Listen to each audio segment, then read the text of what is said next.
Dairy Farm Business Summary from Cornell University are paid on average $11.75 per hour, including benefits. That's on average, and as Mr. Shelmadine pointed out, there is quite the range there. Benefits include, as you asked, health care, workers' compensation, retirement, housing, payment of utility costs in their homes, clothing and food allowances, farm investment opportunities, and more. Better benefit package than I get. And as a reporter who did an article for the Watertown Daily Times found out, as she viewed Hispanic laborers' payment slips, the Hispanic laborers were getting paid better than the reporter. Those farm employees are not bound and gagged. They talk amongst each other. They know what farm pays better, provides better benefits, is easier to work with, is offering an opportunity, and they do move. Farms are forced to be competitive to attract highly skilled employees. You must have good, highly skilled employees, even for some of the most mundane farm tasks, because the farm is managing a very sensitive biological system.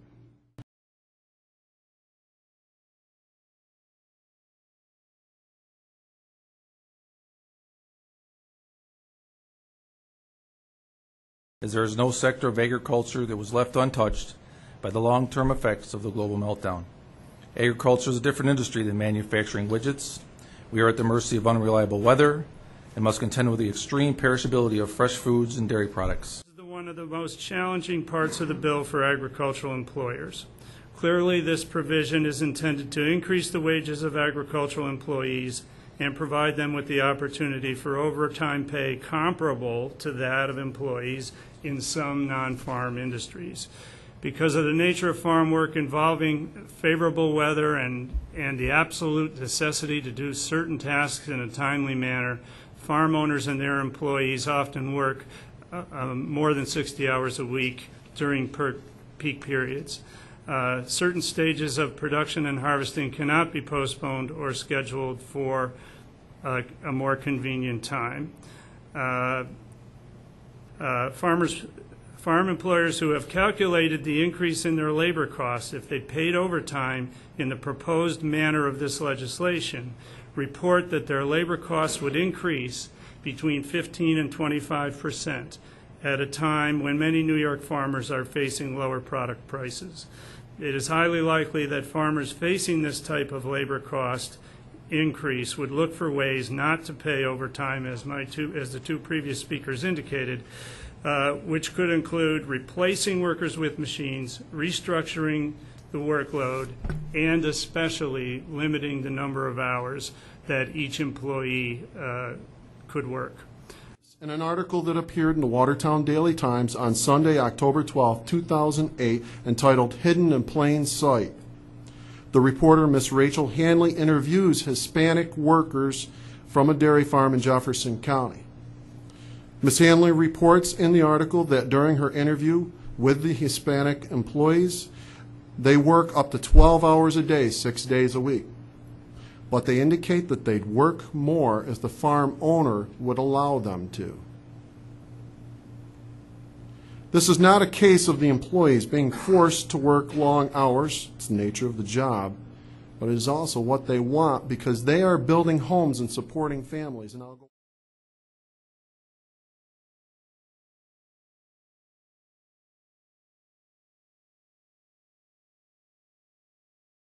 In general terms, generally speaking, and again, keeping in mind that I'm sure there are exceptions to every rule, housing in general is acceptable.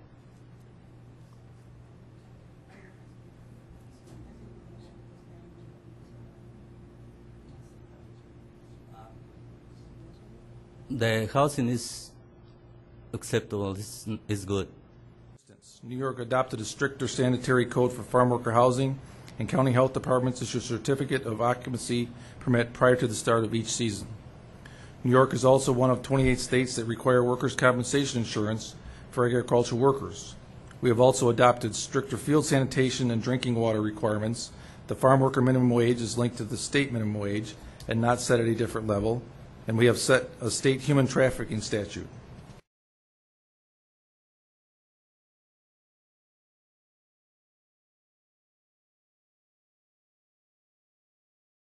There are over 10 farm labor laws covering farm employees in New York State now that provide for fair treatment, safe working conditions, and place New York farms into the most highly regulated agricultural employees. We'd like to do that in New York State. We're the most highly regulated on the environmental side, and we're the most highly regulated on the employment side. There are a lot of bad apples out there among farmers, and for those of you who are good apples, I'm sorry I have to say that. But somebody mentioned something here too. We don't need more laws. What we need is enforcement of the ones that are already there. So if there are bad apples who give farmers a bad name, well, go after them. Go after them. The workers themselves do vote with their feet. Believe you me, they have their own whole network of communication. And if they're not treated in a humane and dignified way, more often than not, they don't return. Many times it's not just wages. Farmers are already rigorously regulated and inspected employers. In fact, I would argue that we are probably the most regulated industry in the state of New York. New York's farm families are subject to regulations from a myriad of local, state, and federal agencies.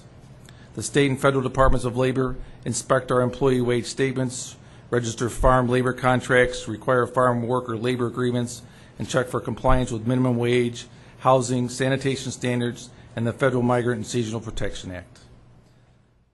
I know farmers, a lot of farmers personally, that don't have health insurance.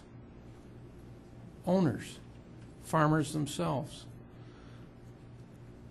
And solving the issue for farm workers or solving the issue for just farmers isn't the solution we're looking to get to.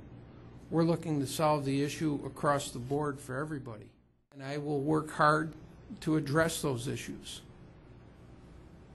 And we're going to do it in such a way that when we get all said and done, it's sustainable, first and foremost, and that all parties are recognized.